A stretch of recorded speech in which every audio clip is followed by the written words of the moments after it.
What's up, everybody? My name is David Pere, in case you are seeing this for the first time, and I am the host of the Military Millionaire community, which is a blog and community for service members and veterans who want to build wealth, primarily through real estate and entrepreneurship, but personal finance, like a lot of different avenues, right? Now, the reason that I am qualified to talk to you today about MailChimp is that I started using MailChimp 2 years ago because it was free, and I was like, man, that's free. I've heard some of these other platforms like ConvertKit, and some of the other ones are awesome, but this one's free, and I'm bootstrapping, right? Because when you're first starting out, you're not trying to spend $100 a month or $30 a month or any money a month on anything because it's already costly enough to buy this stuff to sound good and look fancy and whatever, just to start. So why spend money on something when you don't have any contacts? Now, MailChimp is free until you get up to a certain amount of contacts. I want to say that's 1,000, but might actually be more than that. I'll double check that and write it across the screen. But once I hit that number of contacts, I stuck with MailChimp for two reasons. One, it's really easy to use and I like it. And two, I'm a lazy schmuck, so why would I go and move my stuff over to another platform when this one works wonderfully for me?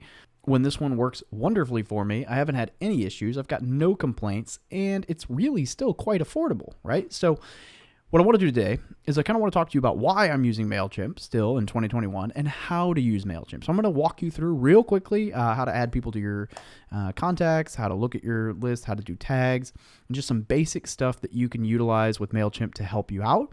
And I'll talk to you about some of my experience, right? And I'm going to try to do this without not putting out anyone's PII, personal identifiable information, but also without hiding my numbers, right? So I'm going to disappear into the corner, and now you should be able to see my homepage. So, this is my homepage. This is the audience page. Sorry, I signed in the wrong page. Don't know what I'm doing.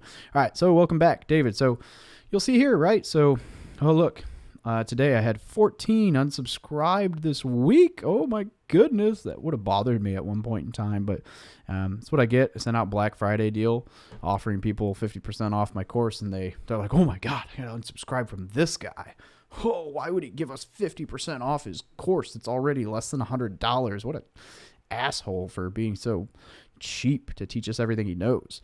I also got 7 more subscribers this week, which is nothing compared to normal, but it's Black Friday week, so, whatever. So you'll see right here my total audience, 2,654, up 41 this week, which is a little bit less than normal, but whatever. My main Military Millionaire one went up 36, and then my syndication, my investor list went up 5. I have another list or two on here, and we'll show you those. Some of them I update manually, some of them I should and don't. Like, see right here, the War Room. No changes this week. It's because I haven't updated it. I won't update that until I need to send an email, and then I'll go into Teachable, and I'll just pull an Excel file and update.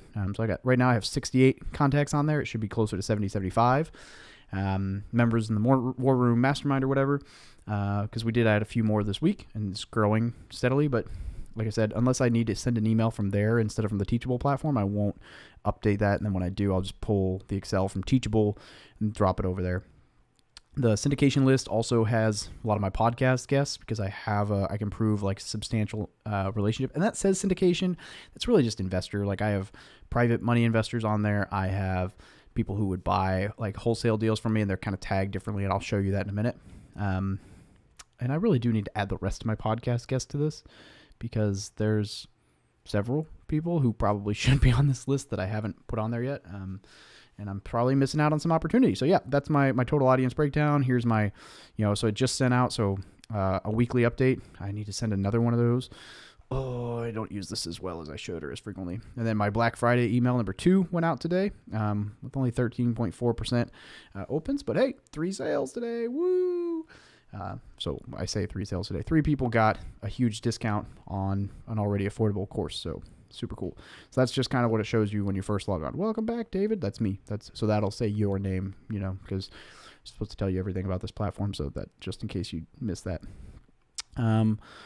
First things first, if we wanted to create an email, you click this button and you can do an email, a journey, so a marketing journey.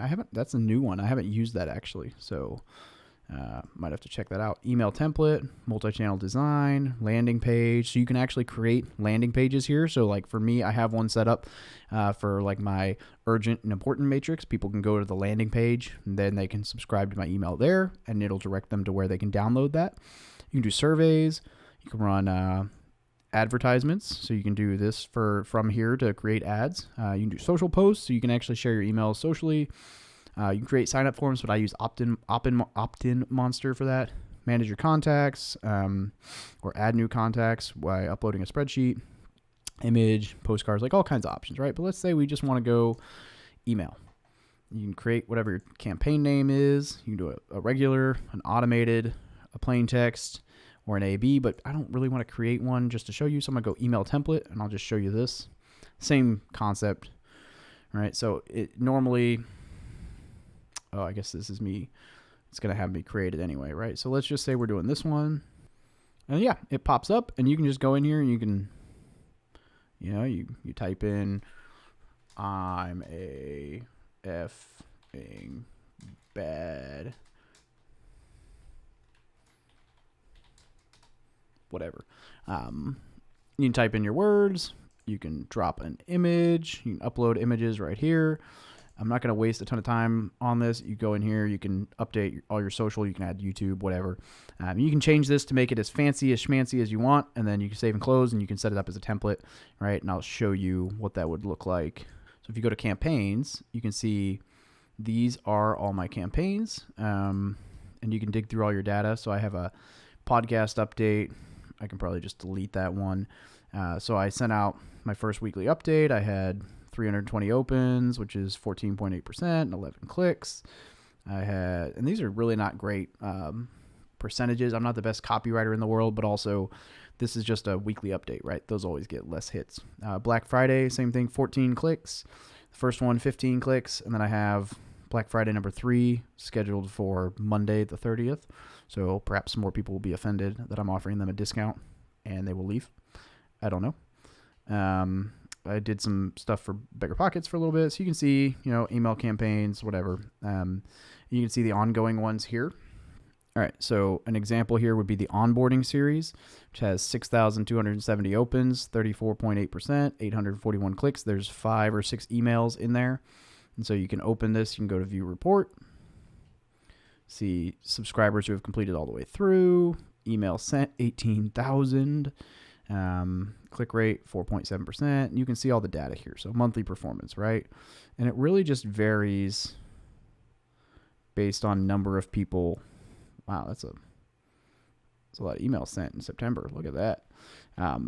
Based on number of people who join, right? So, and then you can break it down here. You can see 54% open to the welcome, 300 clicks.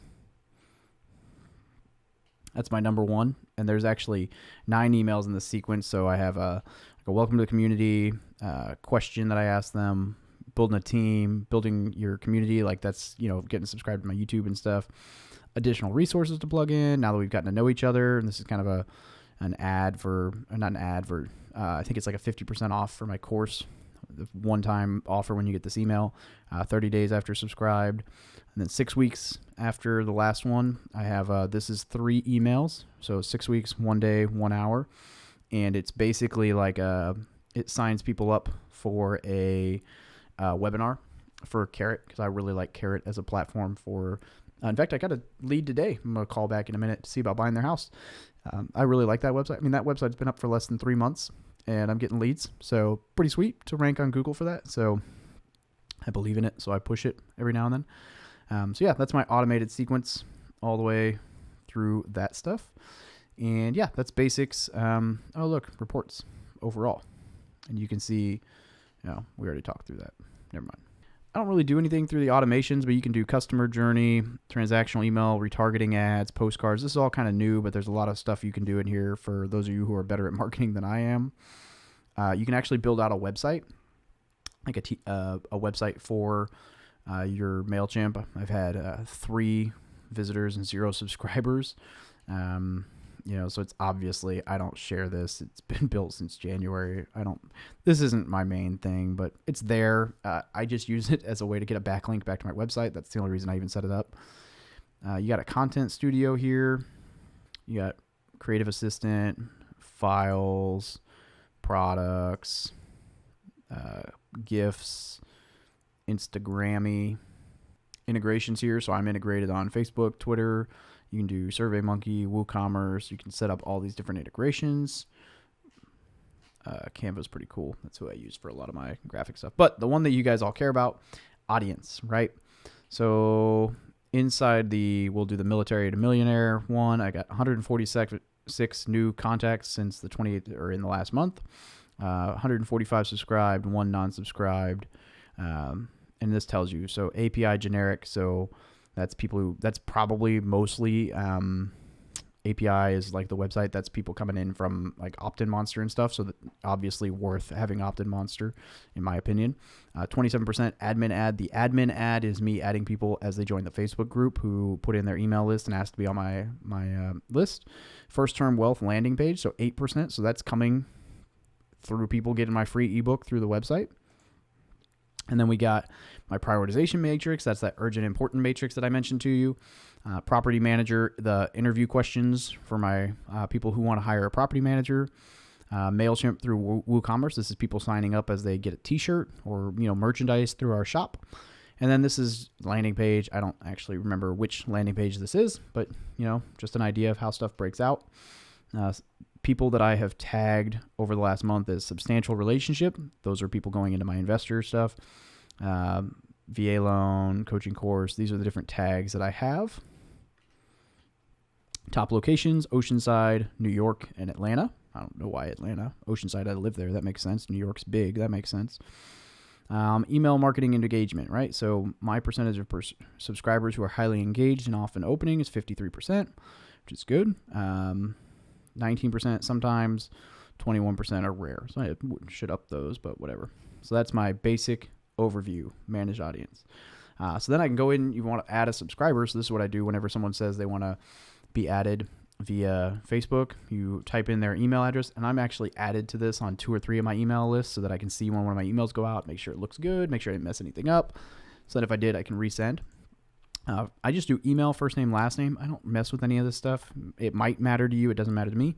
Then I always check person gave me permission to email them because they should. Otherwise, you shouldn't add them. And if they're already in my audience, update their profile. And then here you can add that tag. So if I want to put substantial relationship, VA loan, podcast guest, coaching course, whatever. This one matters if it's an investor because you want to document like, yes, I've talked to them on the phone. I've had meetings with them, whatever, like there's a relationship there so I can market to them. And then VA loan, that's somebody who's asking about the VA loan or is using the VA loan or whatever. Like I just have that as a specific little tag for people who came in through my VA loan stuff so that I can follow up with them down the road with some of my referral stuff and whatnot. Back to audience dashboard.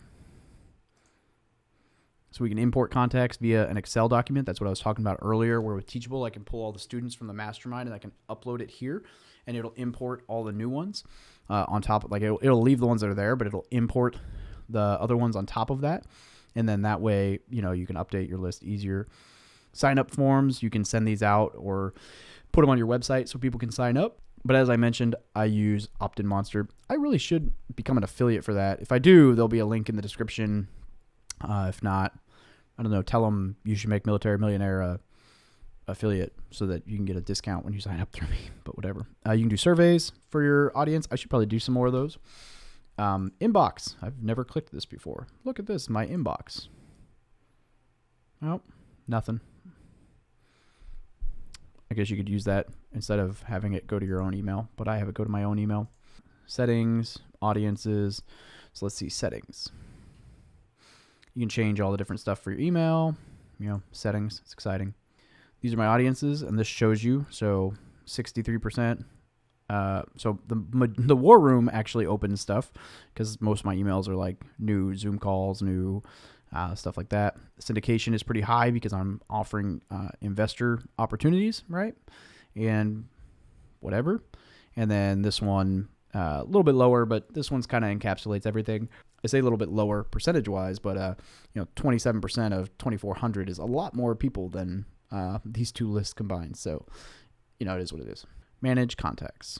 I'm trying to show you this stuff without going into the actual contacts because I don't want to show you anyone's info. But suffice it to say, you can look at who unsubscribed, subscribers, whatever. So you can segment contacts in your audience. So you can save them in a segment for later and then tag. Let's see if this doesn't show PII. Okay. So it's not. Now if I go in here, I can view, but you can set these up. So again, the substantial relationship is people I've documented the relationship for. And what this does is I can go into my audience, say the one that has 2,400 people. And if someone's tagged substantial relationship, I can send an email and say to this audience, and you can say like from first name or to first name. You can have it say like, hey, first name, or hey, last name, or whatever. So you can have it say first name, last name, or just their email in the 2-line. However, you can set it up differently. I recommend putting first name because that'll help fewer of the emails end up in the spam folder. But yeah, if you want to send to only substantial relationship, you can have all those people in one audience. And then when you say, you say to this person with tag substantial relationship in that audience, it'll only send to those people so that you can make sure you're not sending a syndication announcement that you're not allowed to market to people to the wrong audience. And then you're like, crap, I just broke SEC guidelines. That's bad. So that's good. That's very beneficial. So I'm going to go back full screen. I like MailChimp because it's free when you're getting started. And I got all this stuff set up. Made a ton of money through, different follow-ups and different investors through my email list and different courses sold and whatever. I say ton of money. It's all relative, but I made money before I ever had to pay for it, which I love, right? So this is MailChimp. I'm a fan. It's super easy to use. I just gave you a full walkthrough of the whole freaking system in less than 20 minutes. And it could have been, if you're going to go do an email, it's super easy. A lot of this stuff is very easy, very simple. And I highly recommend it. I love MailChimp. It's easy. There's a reason you see a lot of people use MailChimp when they're emailing to you because it works and because it's free when you're starting out, which is huge. So if you want to use MailChimp, I will leave my affiliate code down below. If you use it, great. It won't make me any money right now because you won't be paying for it. But I appreciate you anyway. If you stick around long enough that you start paying for it, maybe it'll make me a couple bucks, but it'll save you some money and it'll give you a free trial, whatever. And yeah, so that's why I did this whole video. In case you're new to the marketing world, I made a whole video about reviewing MailChimp 2021 so that I could talk to people about MailChimp. And if they decide to use it, they use my code, then I get a couple bucks for spending a lot of time making this video, editing this video, and whatever. So it's this big circle jerk of life. Anyway, hope you got something out of this. Subscribe and smash that like button. If you use another email system and you're thinking about switching over, great. If you're not, if you really love your system, tell me what you love below down in the comments. I'd love to hear about it. And, I'm always open to new stuff. So either way, hope you have a great day. Make sure you check out my guide to blogging that's coming out soon because that will be huge. All right. Those are going to get old eventually. Have a great freaking day, guys.